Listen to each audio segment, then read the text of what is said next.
kita tahu kan kalau misalkan di Barat itu wacana-wacana Islam itu kayak berkembang gitu, Prof. Terus juga isu-isunya tuh lebih kontemporer, terus juga lebih menjawab, terus memproduksi teori. Terus menurut Prof, butuh gak sih di Timur Tengah ini bertransformasi mengambil apa yang telah diterapkan di Barat nih? Ya, saya pikir keduanya berbeda dan kegunaannya berbeda dan tujuannya berbeda, ya kan? Kalau misalnya di Timur Tengah, misalnya di institusi Anda Al-Ahqaf, terus kemudian di Azhar dan lain-lain, itu kan memang mencetak praktisi-praktisi dalam bidang keagamaan, ya kan? Untuk menjadi alim, untuk menjadi faqih, untuk menjadi mufti dan lain-lain.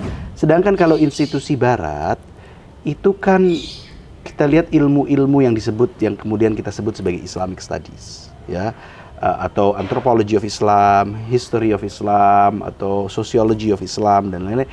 Ini kan awalnya kita harus pahami ini adalah ilmu-ilmu yang muncul dan departemen-departemen yang muncul untuk dalam konteks kolonial, ya, dalam konteks imperialisme. Jadi artinya apa?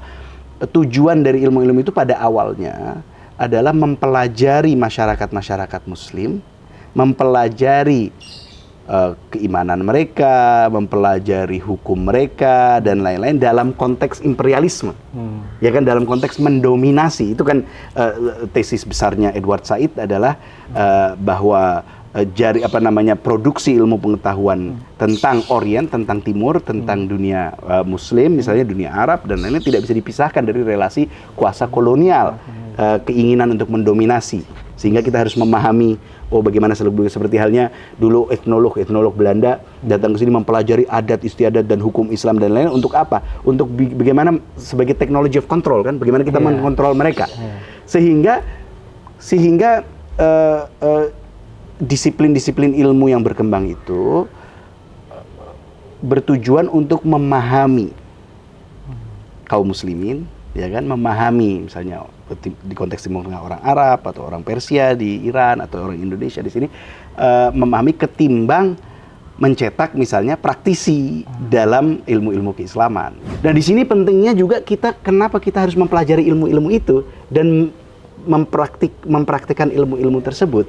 Bukan karena ilmu-ilmu itu dan disiplin-disiplin itu muncul dalam konteks kolonial atau dalam konteks imperialisme, kemudian kita nggak usah ikut gitu kan. Nanti justru kita harus masuk dan kita harus menguasai dan kita harus mengikuti debat di dalamnya untuk bisa menjadikan ilmu-ilmu ini ilmu-ilmu yang lebih bermanfaat dan yang lebih baik, bisa melukiskan realitas apa adanya gitu kan. Nah, tapi ini kan hal yang susah. Kebanyakan dari kita akhirnya ikut situ, justru bukannya kita bisa mengubah hal-hal yang salah dari pemahaman-pemahaman yang ada misalnya di Islamic Studies, ya, di Barat ini dan lain-lain, malah kitanya justru ikut-ikutan berpikir seperti mereka. Itu yang sangat disayangkan.